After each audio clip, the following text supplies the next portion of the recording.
the next step after the kites is inserting these 5 corners. And when you go to insert these corners, they are pretty much the exact same as these 5 corners. Same exact thing as 3x3, inserting those first corners. So for example, let's see what corner. I'm trying to find a corner here. Right here. So yellow, green, and orange. This, you put it on the bottom of where it needs to go. You do the algorithm until it goes in there before move sequence. And then this one next, pink, cream, and red. Put it above where it needs to go, and then do the sequence until it's inserted right. And then we got 2 more corners. This one we'll do, oh, that's not the right color. Yeah, it is the right color for this one. So above where it needs to go, before move sequence. So insert it. And 1 more corner. Oh shoot, 2 more corners. Okay. So we'll put this one here. So pink, blue, and green.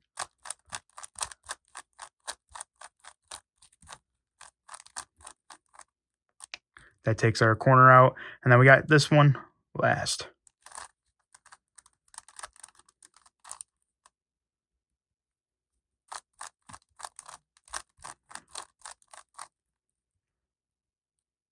So pretty much the exact same as these corners.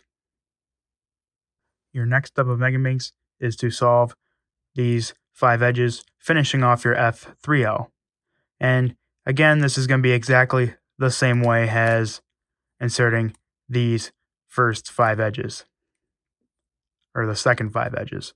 So I'm going to line it up, make like my T here, and then it's either going to the left or the right.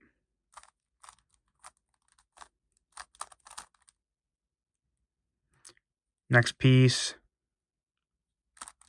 will be this one. So pink and cream color will go right in between their centers. This one go to the right this time. After that, you got orange and green, which can go to the left here.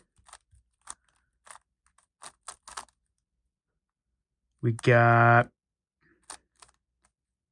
blue and cream, can go here. And then you got pink and green for the last center, or the last edge, I think, going to the right. And that completes all of our edges, just like that. Now, once again, if you have edges that still need to be solved, but none of them are in the top layer to be used, you have some that look like this, or just are in the wrong slot. Just do the algorithm once to take them out. So this one, I'm going to do the left algorithm to take out. It'll put it in the top layer. And I can do the algorithm again to put it in.